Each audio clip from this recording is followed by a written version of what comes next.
बिस्मिल्लाहिर्रहमानिर्रहीम, अस्सलाम वालेकुम। आज एंटी टेस्ट का जो नजर सेशन है इसका हमारा लेक्चर नंबर 41 होगा। चैप्टर 4 इसमें हमने स्टार्ट किया था लास्ट लेक्चर में और हमने 4.1 के हवाले से MCQs का जो काम था वो किया था।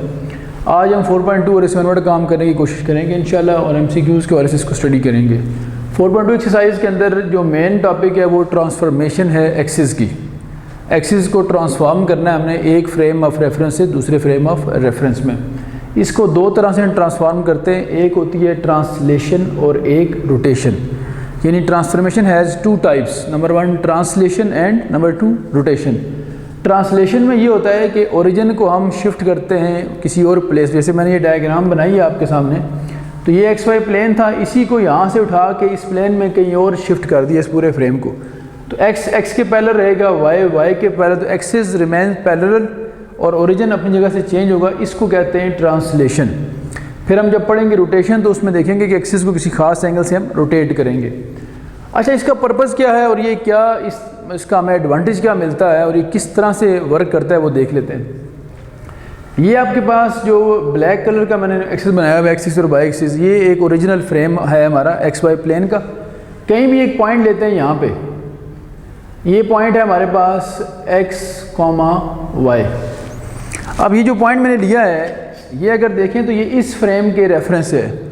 तो इसके बिल्कुल नीचे अगर देखा जाए, मैं अगर इसको यूँ डॉटेड लाइन से शो करूँ तो ये है हमारा,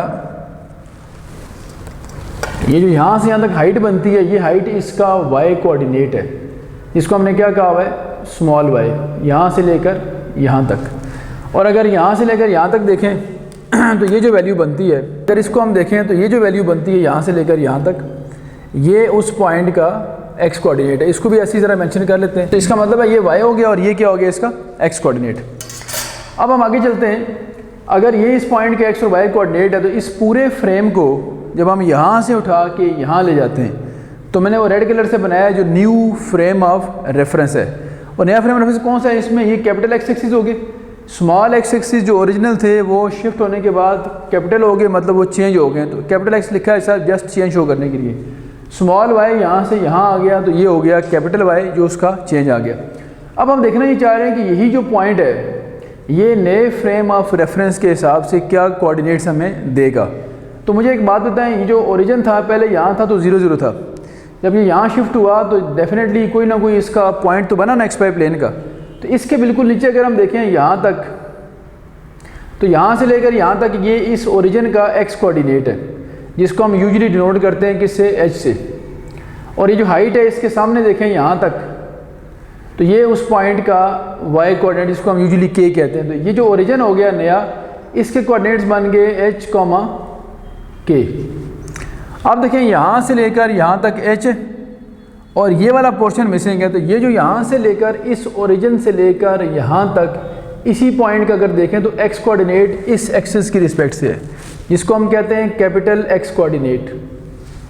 और अगर हम यहाँ से लेकर यहाँ तक इस पॉइंट के सामने देखें तो ये इस पॉइंट का बनता है y कोऑर्डिनेट, ये वाला जिसको हम कहेंगे कैपिटल Y कोऑर्डिनेट।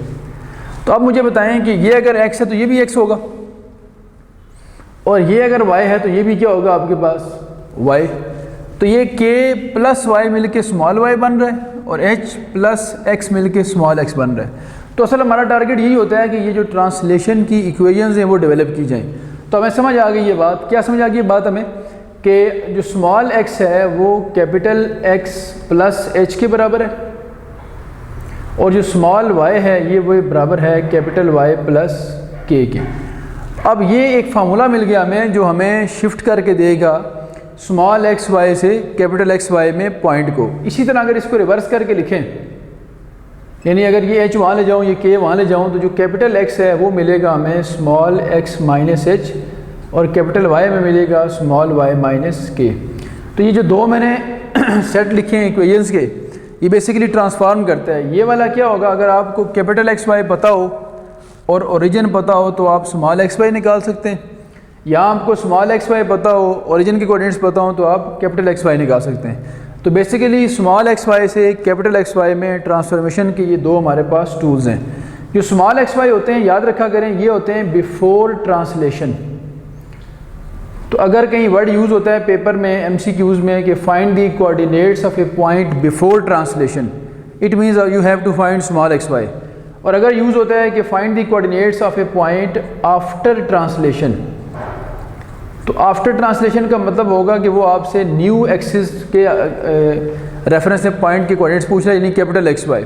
तो दोनों सूरतों में आपको एक पॉइंट दिया होगा और ओरिजिन जो होगा नया न्यू ओरिजिन, उसके कोऑर्डिनेट्स दिए होंगे।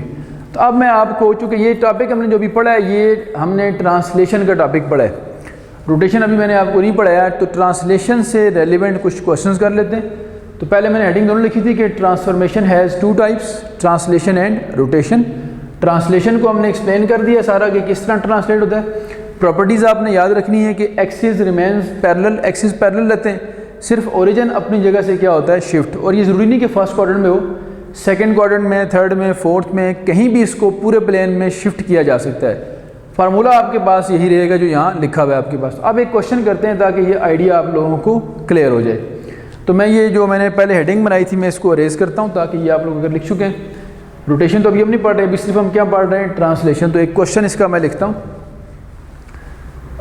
फाइंड दी कोऑर्डिनेट्स, एक एमसीक्यू बना लेते हैं।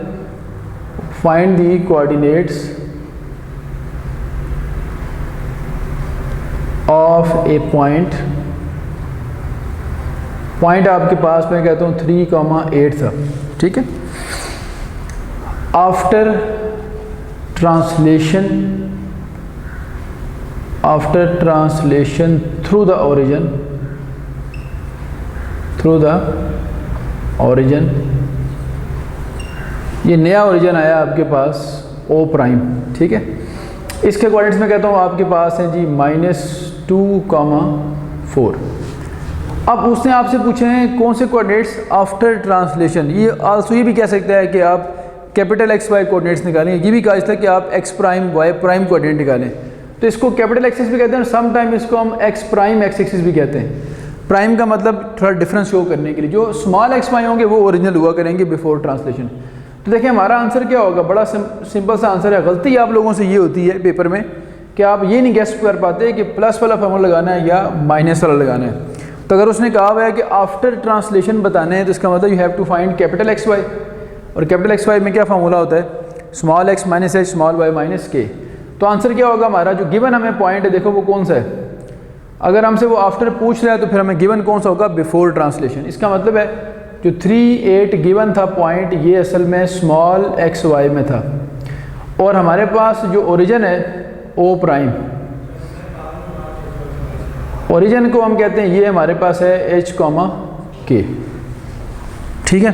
अब बताएं कैपिटल एक्स क्या बना, कैपिटल एक्स होता है स्मॉल एक्स माइनस एच और कैपिटल वाई क्या होता है, स्मॉल वाई माइनस के। तो ये आ गया, स्मॉल एक्स कितना है 3 है और एच कितना है -2, 3 माइनस -2, और फिर स्मॉल वाई कितना है 8 है और ये 4 है। तो 3 + 2 कितना हो गया 5, 8 - 4 कितना हो गया 4। तो वो जो कोऑर्डिनेट्स थे यानी 3,8 जो पॉइंट था small x y coordinate system में, जब वो कैपिटल एक्स वाई में है तो कितना हो गया 5,4। तो अब देखें 5,4, इसका मतलब है स्मॉल एक्स वाई से जब पॉइंट ट्रांसफॉर्म हुआ कैपिटल एक्स वाई में तो वो हो गया आपके पास 5,4। ठीक होगी बात जी। तो ये थी ट्रांसफॉर्मेशन के एक फ्रेम ऑफ रेफरेंस से हम जाते हैं दूसरे फ्रेम ऑफ रेफरेंस में। अब देखें जिस तरह सनलाइट जो है वो अर्थ तक पहुंचने में तकरीबन 8 मिनट का टाइम लेती है। तो अर्थ पे जो भी फिनोमेना होता है वो अगर कोई उसको सन पे जाके ऑब्ज़र्व करेगा तो अर्थ पे होने वाला हर इंसिडेंट उसको 8 मिनट के बाद नज़र आएगा।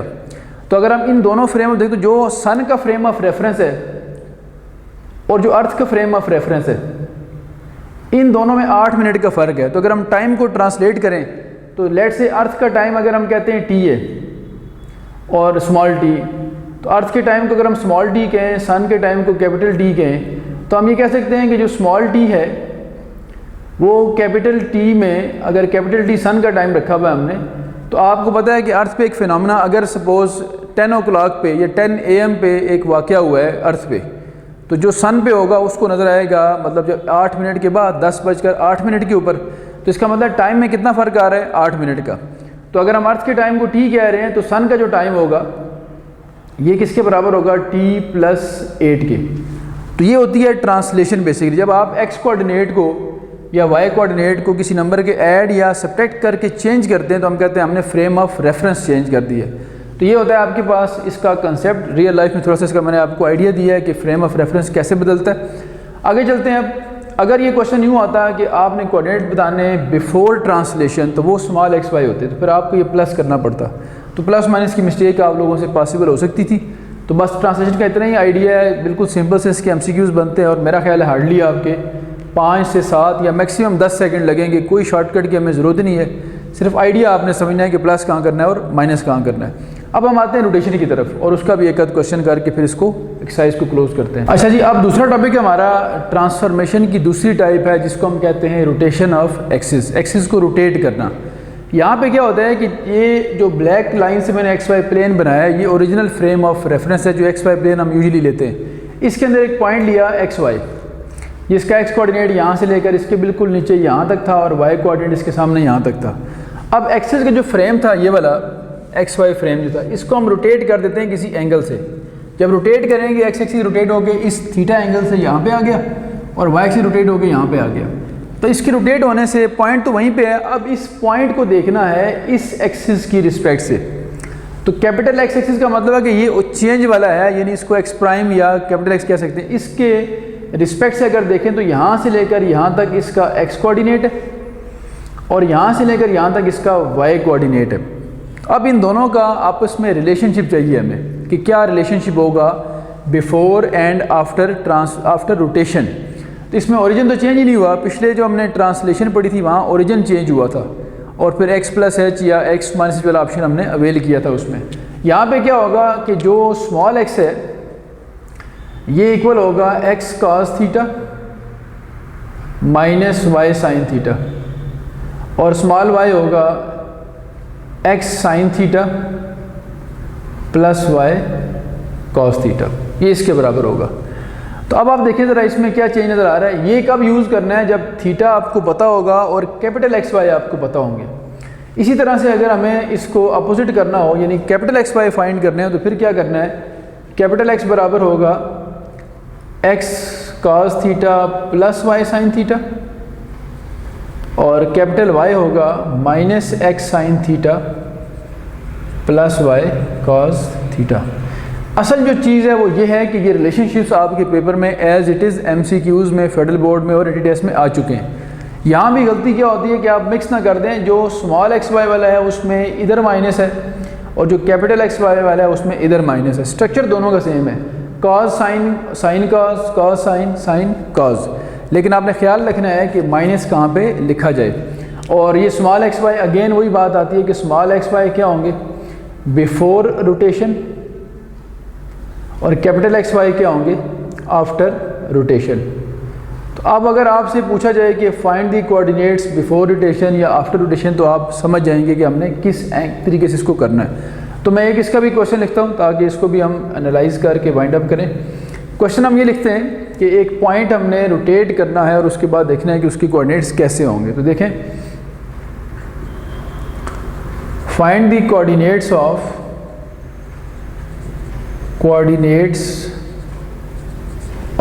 पॉइंट। पॉइंट हम कहते हैं जी हमारे पास है 5,2 और कब फाइंड करने, आफ्टर रोटेशन।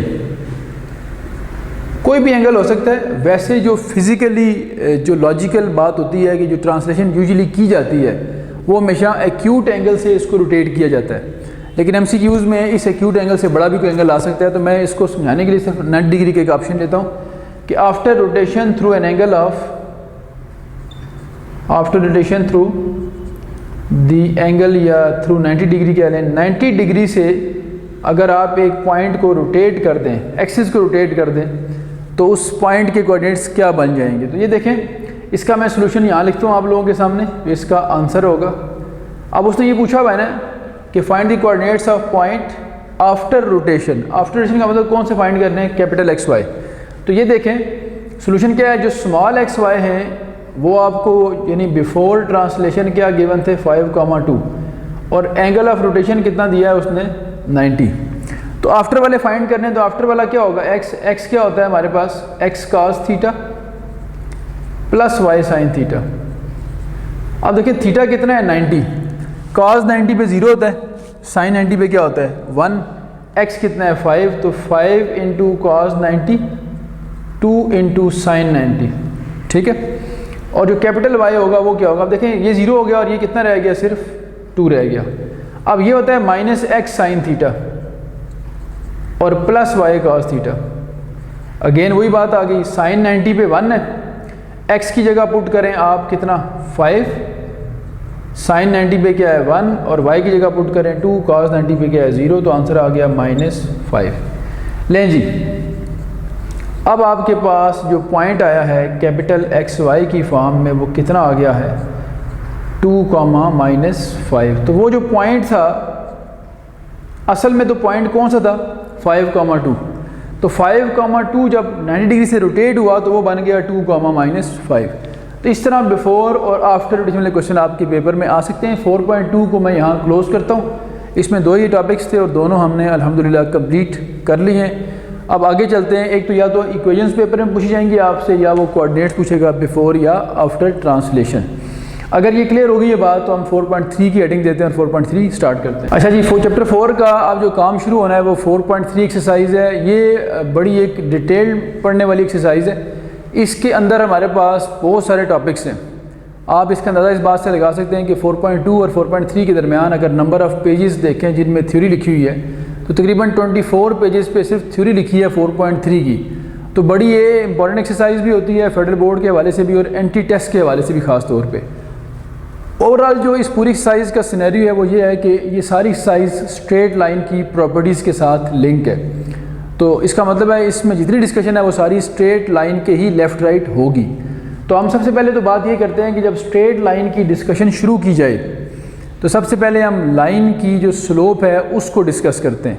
तो बात मैं शुरू करता हूँ, हेडिंग पहले बना लेते हैं कि इस पूरी एक्सरसाइज का जो मेन टॉपिक है वो कौन सा है, स्ट्रेट लाइंस। और इसके अंदर फिर सबसे पहली चीज़ जो हम पढ़ते हैं वो पढ़ते हैं स्लोप। स्लोप को हम जनरली डिफाइन करें, जब स्लोप का वर्ड आपके माइंड में आता है तो एक स्टीपनेस जो है सरफेस की वो आपके माइंड में आ रही होती है, एक ढलान सी जो होती है।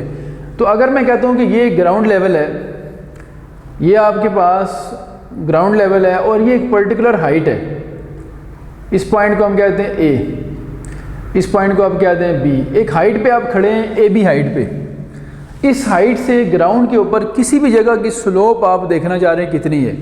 मैं कहता हूँ कि ये जगह है, इस पॉइंट को सी कहते हैं, यहाँ से आप देखना चाह रहे हैं कि ए पॉइंट से इसकी कितनी स्टीपनेस है, कितनी स्लोप है। तो स्लोप निकालने के लिए, स्लोप मेजर करने के लिए 2 चीज़ों का बड़ा इंपॉर्टेंट रोल होता है कि कितनी हाइट आप गेन कर चुके हैं, कितनी हाइट पे आप खड़े हैं और कितना दूर वो पॉइंट स्लोप वाला है। बड़ी कॉमन सी बात है कि अगर आप कहते हैं कि आपने अपनी हाइट ए बी से कम करके इतनी कर दी है, बस ये आपकी हाइट है, यहाँ ए ले आए हैं आप, यहाँ बी, और इस पॉइंट को आपने वहीं रखा हुआ है, तो आप देख सकते हैं इधर आपको कंपेरेटिव ज़्यादा शार्प स्लोप नज़र आ रही थी, जबकि इधर आपको स्लोप थोड़ी सी कम नज़र आ रही है। इसी तरह अगर आप पॉइंट को यहाँ ले आते हैं तो स्लोप क्या हो जाएगी, स्लोप और कम हो जाएगी। जितना पॉइंट नीचे ला रहे हैं, जितनी हाइट कम करें उतनी स्लोप क्या हो रही है, आपको कम लग रही है। सिमिलरली अगर आप कहते हैं कि ये वाला पॉइंट चेंज नहीं करते हम, ये ए पॉइंट अपनी जगह पे रखते हैं यहीं पे, लेकिन हम ये जो सी पॉइंट है इसको यहाँ के बजाय इधर ले जाते हैं थोड़ा दूर, तो अब आप देखें, अब आपको पहले ज़रा शार्प स्लोप लग रही है, अब थोड़ी सी फिर क्या लग रही है, इंक्लाइन स्लोप है, ज़्यादा कम जो स्लोप है उसकी स्टीपनेस कम लग रही है आपको। इसी तरह अगर सी पॉइंट को यहाँ से मैं शॉर्ट करके करीब ले आऊँ तो अब ज़्यादा और शार्प होगी स्लोप आपके पास। इसका मतलब ये हुआ कि स्लोप डिपेंड करती है 2 चीज़ों के ऊपर, कितनी हाइट पे आप हैं और कितना उसका हॉरिजॉन्टल डिस्टेंस है। इन्हीं दोनों चीज़ों की बेस पे स्लोप को फिर डेवलप किया जाता है, स्लोप को बनाया जाता है। तो ये जो हाइट होती है इसको मैथमेटिकल लैंग्वेज में राइज कहा जाता है और इसको हम डिनोट कर लें अगर वाई से, तो जो ग्राउंड पे हॉरिजॉन्टल डिस्टेंस था इसको मैथमेटिकल लैंग्वेज में रन कहा जाता है। तो अगर राइज को हम डिनोट वाई से कर रहे हैं, रन को डिनोट हम एक्स से कर रहे हैं, तो रेशो क्या होती है, राइज और रन की जो स्लोप क्या होती है, राइज और रन की रेशो होती है। तो मैं लिखता हूँ यहाँ पे slope is defined as ratio of rise to run, ratio of rise to run is called slope. तो यहाँ देखें, फिर मुझे बताएं कि इस डायग्राम के अंदर जो स्लोप है वो कितनी है।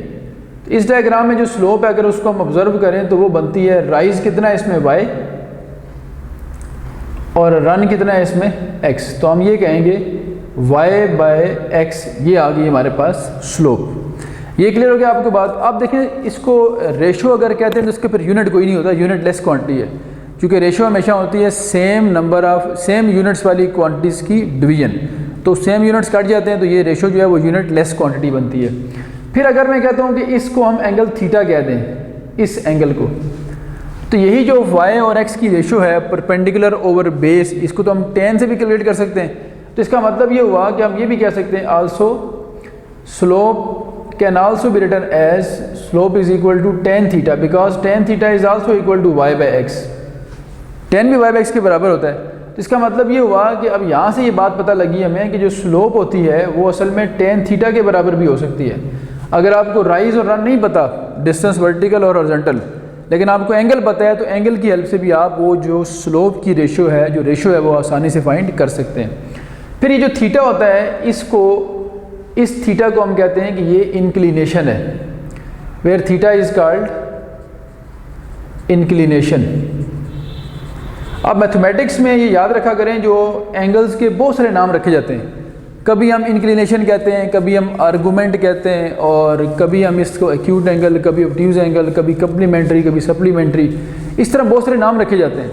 हर नाम जो होता है उसके पीछे उस एंगल की एक ख़ास डोमेन होती है। तो इंक्लिनेशन उस एंगल को कहा जाता है जो 0 और 180 के दरमियान में रहे, और इसमें 0 जो है वो इंक्लूसिव होगा और 180 इंक्लूसिव नहीं होगा। तो अगर थीटा इंक्लिनेशन है तो थीटा लाइज कहाँ लाई करेगा जी? ये 0 और 180 के बीच में लाई करता है।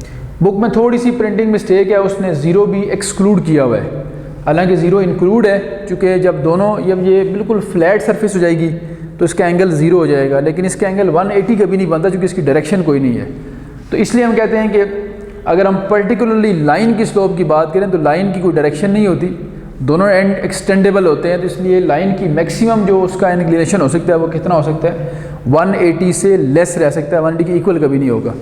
तो ये इंक्लिनेशन की डोमेन भी आपके पेपर में पूछी जा सकती है। आपकी बुक में थोड़ी प्रिंटिंग मिस्टेक है, यहाँ पे इक्वल का साइन नहीं डला हुआ, हालांकि 0 एंगल हो सकता है, 180 नहीं हो सकता। लेकिन जी इसका मतलब कि दो चीज़ें लिंक होगी, स्लोप पता हो तो आप इंक्लिनेशन फाइंड कर सकते हैं, इंक्लिनेशन पता हो तो आप उसका स्लोप फाइंड कर सकते हैं। अब चूँकि यहाँ हम चैप्टर 4 के अंदर पर्टिकुलर बात कर रहे हैं स्ट्रेट लाइंस की, तो ये जो स्लोप की डेफिनेशन है तो किसी प्लेन के लिए भी हो सकती है, किसी भी ऐसी फिगर के लिए जो 2D हो या 3D हो, वहाँ आप स्लोप मेजर करने के लिए रूल लगा सकते हैं। लेकिन यहाँ पे हम पर्टिकुलर बात किसकी करेंगे? स्ट्रेट लाइन की, तो हम उसी की स्लोप डिस्कस करते हैं। तो स्ट्रेट लाइन की स्लोप निकालने के आपके कोर्स में लिखे हुए 4 मुख्तलिफ मेथड्स जो कि आपके एंटी टेस्ट के MCQs के लिए ज़रूरी हैं, पेपर में आ सकते हैं। जिनमें से जो सबसे पहला मेथड है, मैं यहाँ पर हेडिंग बना लेता हूँ, मेथड्स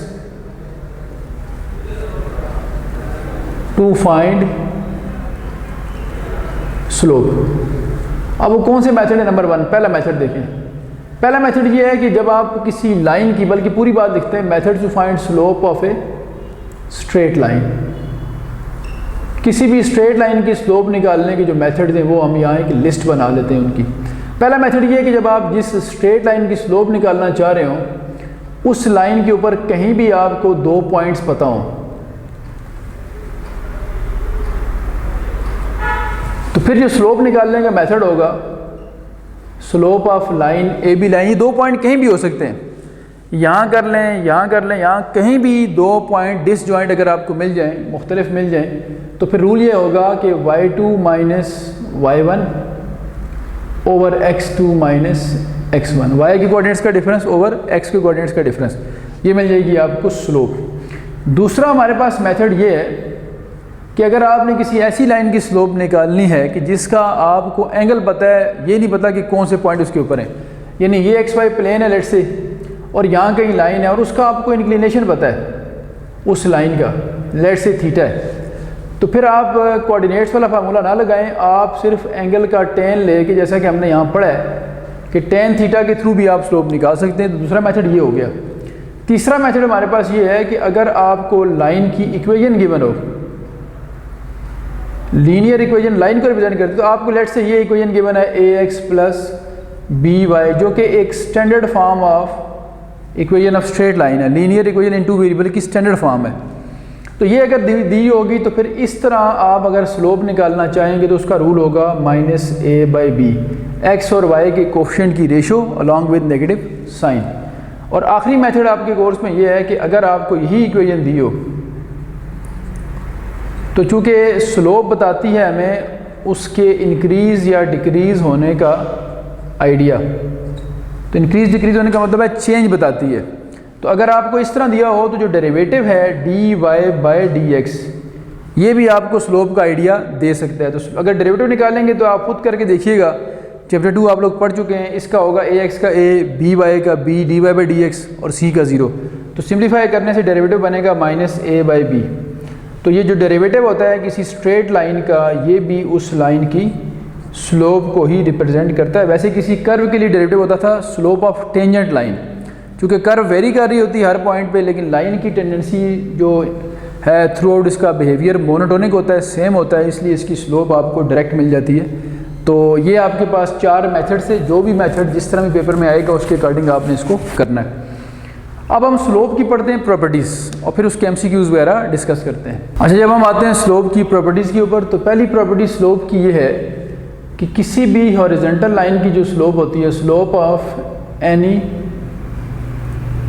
हॉरिजॉन्टल लाइन, किसी भी हॉरिजॉन्टल लाइन की स्लोप जो है, अगर हम स्लोप कैसे डिनोट करते हैं m से, तो m से डिनोट करें तो हॉरिजॉन्टल लाइन की स्लोप m = क्या हो गई 0। दूसरी जो बात है, अगर हम किसी वर्टिकल लाइन की स्लोप की बात करेंगे, slope of any vertical line, तो वर्टिकल लाइन जो होती है इसकी स्लोप होती है अनडिफाइंड 1/0, ठीक है। तो हम साथ लिख भी देते हैं, इसको इन्फिनिटी नहीं कहना आप लोगों ने, इन्फिनिटी और चीज़ होती है, अनडिफाइंड और चीज़ है। अनडिफाइंड में मैंने और इन्फिनिटी में जो फ़र्क है वो लिमिट्स का जो टॉपिक हमने पढ़ा था 1.3 का, उस लेक्चर को आप देखिएगा, उसमें मैंने ये बातें बड़ी डिटेल से बताई हुई हैं। अच्छा, तीसरी बात यह है कि अगर दो लाइंस पैरेलल हैं, if two lines are parallel, two lines are parallel, जैसे ये देखें, ये दो लाइंस आपस में पैरेलल हैं, तो पैरेलल लाइंस की खास बात यह है कि अगर इसकी स्लोप m1 है और इसकी स्लोप m2, चूँकि हम लाइंस की स्लोप को m से डिनोट करते हैं, तो m1 m2 दो स्लोप्स हैं, तो अगर दो लाइंस पैरेलल होंगी तो फिर इनकी चूँकि स्टिफनेस सेम है तो फिर इनका जो एंगल भी सेम होगा और अल्टीमेटली इनकी स्लोप भी क्या हो जाएगी, सेम। इसी तरह से अगर हम कहते हैं कि लाइंस परपेंडिकुलर हैं, if two lines are perpendicular, अगर दो लाइंस परपेंडिकुलर होंगी, जैसे ये देखें, एक लाइन ये है और एक इसके क्या होगी, परपेंडिकुलर। और ये याद रखना है कि दोनों लाइंस ऐसी रखनी है जो नॉन वर्टिकल हों। वर्टिकल लाइन की स्लोप जो कि अनडिफाइंड होती है, तो ये डायग्राम हमने एक आइडियल बनाई होती है, बल्कि अगर आप इसमें कन्फ्यूजन से बचना चाहते हैं तो आप डायग्राम भी इस तरह की बना लें कि एक लाइन लेट से ये है, वहाँ दोनों पैरेलल थी, यहाँ इसके ऊपर दूसरी लाइन क्या आ जाएगी, परपेंडिकुलर। तो एक की स्लोप अगर m1 है और एक की स्लोप m2 है, तो फिर क्या होना है, दोनों की जो स्लोप का प्रोडक्ट है m1 m2, ये होगा -1। इसकी प्रूफ की तरफ जाने की हमें ज़रूरत नहीं, जो रेगुलर क्लास में बच्चे पढ़ते रहे, मैंने उनको रेगुलर क्लास में इसका प्रूफ भी बताया था। 2-3 स्टेप का प्रूफ है, एक का एंगल थीटा है तो दूसरी का 90+ थीटा हो जाएगा, और tan थीटा से एक की स्लोप आएगी, tan 90+ थीटा से जो माइनस कॉर्ड बनेगा वो -1 और tan बन के मल्टीप्लाई होगा और आंसर -1 आ जाएगा। तो ये कोई इतना मुश्किल काम नहीं, सिर्फ आपने रिजल्ट याद रखना है। फिर यहाँ से अगर हम देखें तो इसको हम ऐसे भी तो लिख सकते हैं कि जो m1 है ये नेगेटिव रेसिप्रोकल, अगर m2 को यहाँ ला के डिवाइड कर दें ये बनता है। और इसी तरह से अगर आप इसको यूँ लिख लें कि m2 जो है वो नेगेटिव रेसिप्रोकल है किसका, m1 का। तो कहने का मतलब ये है कि एक स्लोप पता हो तो दूसरी स्लोप पहली स्लोप का नेगेटिव रेसिप्रोकल बनेगी। अब यहाँ से हम पता लग गया कि अगर एक लाइन की स्लोप 3 है तो अगर उसके परपेंडिकुलर एक लाइन होगी तो इस फार्मूले के मुताबिक उसकी स्लोप क्या होगी, -1/3। तो if two lines are perpendicular then their slopes are negative reciprocal of each other. अब ये क्वेश्चन नस्ट में किस तरह है वो देखें ज़रा। नस्ट के पेपर में ये क्वेश्चन इस तरह से आते रहे, मैं ज़रा उनकी डिटेल यहाँ लिखता हूँ, प्रॉपर क्वेश्चन लिखने का टाइम नहीं है, मैं उस पर चाह रहा हूँ कि हम इसको इस एंगल समझें कि जो भी क्वेश्चन आए वो आप अटैम्प्ट कर लें। तो आम तौर पे ना इस तरह लाइंस होती हैं, a1x + b1y + c1, क्योंकि लाइन की स्टैंडर्ड फॉर्म क्या होती है, ax + by + c। तो एक लाइन अगर ये हो, दूसरी लाइन हो a2x + b2y और +c2 = 0, और हमें इन दो लाइंस के बारे में कहा जाए कि ये पैरेलल हैं या परपेंडिकुलर। तो आप मुझे ये बताएं, आज ही हमने पढ़ा है कि अगर ये दो लाइंस हों तो इसकी स्लोप अगर मैं m1 कहता हूँ तो क्या बनेगी, -a/b, और a और b में 1 भी है तो -a1/b1, और अगर इसकी स्लोप को m2 कहें तो -a2/b2। अब मुझे बताएं, पहला केस देखते हैं, अगर ये आपस में पैरेलल हैं तो रिलेशनशिप क्या बनेगा, स्लोप इक्वल होगी। This सिंपलाइज -a1/b1 = -a2/b2, minus minus plus हो जाएगा, a1b2 और a2b1 हो जाएगा। तो अब जब इस तरह के क्वेश्चन पेपर में आएगा तो ऐसे ऑप्शंस दिए होंगे आपको, a1b1 a2b2 के 4 रिलेशनशिप्स होंगे जिनमें से आपने ये वाला चूज़ करना होगा। इसको ऐसे भी लिख सकते हैं, या आप अगर इसको लिखना चाहें तो ये यूँ भी हो सकता है, a1b2 और a2b1 का डिफरेंस किसके इक्वल है, 0 के। तो हो सकता है वो आपसे डिफरेंस पूछ ले कि डिफरेंस किसके बराबर अगर ये लाइंस आपस में क्या हैं, पैरेलल। और अगर ये लाइन परपेंडिकुलर हुई आपस में, if these lines are perpendicular, तो फिर क्या होना है, फिर देखें एक की स्लोप ये है, ये रिजल्ट है कि दोनों की स्लोप का प्रोडक्ट क्या होगा, -1। एक की स्लोप ये, दूसरी की स्लोप ये है, -a2/, दोनों का प्रोडक्ट कितना होगा, -1। ये माइनस माइनस प्लस हो जाएगा, a1 a2, ये माइनस इधर ही है तो b1 b2 यहाँ के मल्टीप्लाई हो जाएगा।